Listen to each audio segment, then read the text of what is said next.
What's up, Guardians, and welcome back, Titans. I'm Profane, thanks for checking out the video. We've seen a lot of changes to the paradigm when it comes to the best Titan builds. Between the new armor system, exotic reworks, and a long list of sandbox adjustments, running a Consecration Titan build just doesn't feel the same as it used to. But there's honestly been a lot of other builds that have started to feel really strong, and today we're going to be looking at what might be my new favorite Titan build.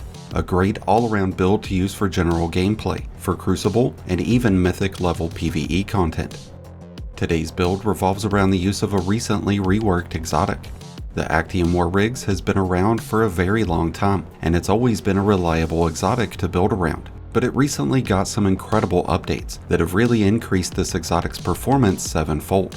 On top of providing a passive bonus to the airborne efficiency of auto rifles and machine guns, this exotic grants a continuous refill to those weapons' magazines, refilling 10% of the magazine every second and a half. And in Edge of Fate, this now provides any auto rifle or machine gun with a stacking bonus in weapon stability, ammo generation, and damage. And that gets triggered as you defeat enemies with auto rifles or machine guns. Ammo generation is great and all, especially in this new armor system, but the most impressive new benefit is the damage bonus. This new buff works a lot like the Worm God Caress or Verity's Brow. You build up a meter as you defeat enemies. The more enemies you defeat, the bigger the bonus gets, but when you stop defeating enemies, the bonus starts to decay. This starts as a 1% bonus in damage, and it will build up to just over 16% when at maximum charge, but we would have to defeat as many as 10 enemies to reach that threshold, but it's also going to take a long time for that to go away. This might not seem like a lot, but that is roughly the equivalent of what the Frenzy weapon perk provides, and it's going to weapons that have extremely high rates of fire, which will benefit you when it comes to your primary and heavy weapons. This bonus will stack on top of weapon surge mods and radiance, and if we built up our weapon stat when it comes to our armor, we could be looking at as much as a 15% bonus in primary weapon damage, and a 15% bonus in heavy weapon damage versus bosses, which would improve this exotic's performance even further. There's 4 things that stand out the most when running the Actium War Rigs. It provides a continuous damage bonus as long as you continue to defeat enemies. You don't have to reload nearly as often. It synergizes with every auto rifle and every heavy machine gun, and there's so many great ones, both legendary and exotic. And finally, it's an exotic chess piece, which means you could run this for an ad clear mode, and then hot swap over to the Cuirass for better Thunder Crash damage, and then back over to the War Rigs for all of the aforementioned benefits. It's not very often that I recommend running a build that features double primary weapons, and I'm not necessarily saying that you should, but with the Actium War Rigs, you could definitely get away with it, much to the same degree that hunters can get away with running double hand cannons whenever using Lucky Pants. You'll have the freedom to run just about anything that you want with this exotic, because all you need is an auto rifle and a machine gun, but there are a few standouts in that bunch. A few that I've been gravitating towards the most have included the Monte Carlo, the Sweet Business, the Xenophage, and Thunderlord as exotic options, and the Giver's Blessing, the Abyss Defiant, the Pyroelectric Propellant, the Chroma Rush, the Retrofit Escapade, the Recurrent Impact, and Commemoration whenever it comes to legendary options. And I really enjoy the synergy that these weapons have with area denial grenade launchers, like the Wither Horde, the Lost Signal, Velocity Baton, and Psycho Pump, as these weapons allow us to pump out a lot more damage, breaking those enemies down to be easy targets for our auto rifles and machine guns. We could run this exotic on any subclass, including Prismatic, and we would have a ton of success in doing so, but the reason that I prefer the Arc subclass right now is because of Storm's Keep, which continues to be a great source of additional damage for Arc-centric builds. Along with the Storm's Keep aspect, we are using Knockout, which doesn't directly improve the performance of the War Rigs, but it does give us a means of becoming amplified, which grants us with a 15% bonus in damage resistance.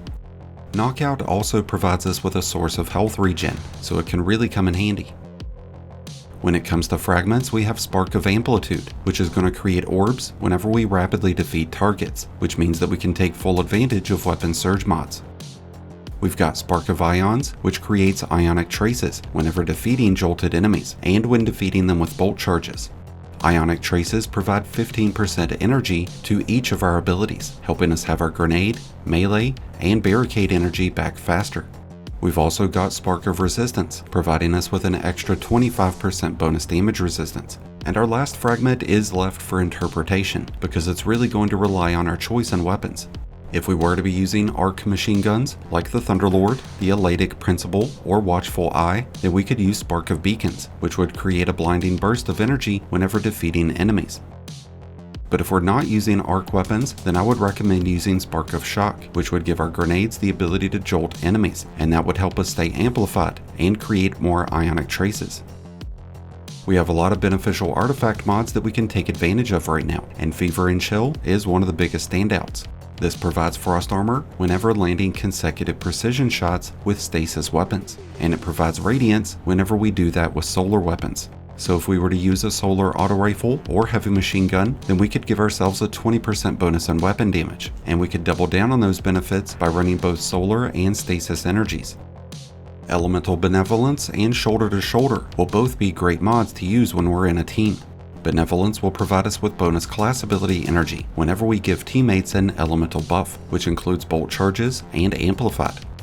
And with Shoulder to Shoulder, we could gain bonus damage resistance whenever we land consecutive precision hits near teammates. There's a few other mods that we might want to consider using based on what weapons we've got equipped. If we are able to apply a stasis or strained debuff while using solar auto rifles, then we would want to use Carterized Darkness so that our solar damage gets increased by 30%. But if we're running a heavy mix of arc weapons, then Elemental Overdrive would provide us with an extra 10% damage after collecting ionic traces. And if we were to be running Fever and Chill with at least one stasis weapon, then we could use Frigid Glare, which would send out a burst of energy that freezes enemies after precision final blows. One of the most interesting aspects of our new armor system has been the addition of set bonuses, and there's two armor sets that you should look into using with this build. The first is the Bushido set, but I would only recommend wearing 2 pieces, as this will provide a burst of healing after securing a final blow with a recently drawn weapon. There's also the Techsec armor set, which is really going to come in handy when using kinetic weapons. With 2 set pieces active, you'll gain a 200% increase to kinetic damage versus any combatant shield. And with 4 pieces, you'll trigger a concussive blast that disorients enemies, and that will be triggered when breaking an opponent's shield and when defeating powerful enemies. This armor set would work great with an auto rifle like the Giver's Blessing, the Chroma's Rush, the Sweet Business, or Monte Carlo. It would even go great with the Wither Horde. What I find to be extremely effective with this right now is to use a solar weapon like the Abyss Defiant. This way we can get Radiance active and then swap over to a kinetic weapon like the Chroma Rush or Giver's Blessing. That way you're getting all of the damage bonuses. The War Rigs have been a really solid exotic ever since they came out, but with this latest update, this exotic has truly become S tier. You're able to deal out so much more sustained damage, and with how the ammo system has been functioning lately, it's going to really benefit you that you're giving a constant damage bonus to your primary and heavy weapons. So if you haven't tried this exotic out yet here in Edge of Fate, then you really need to get on the War Rigs and see what's up. With that said, I wish you all the best of luck out there. I'd love to hear your thoughts about the War Rigs and if you've given them a try yet or not.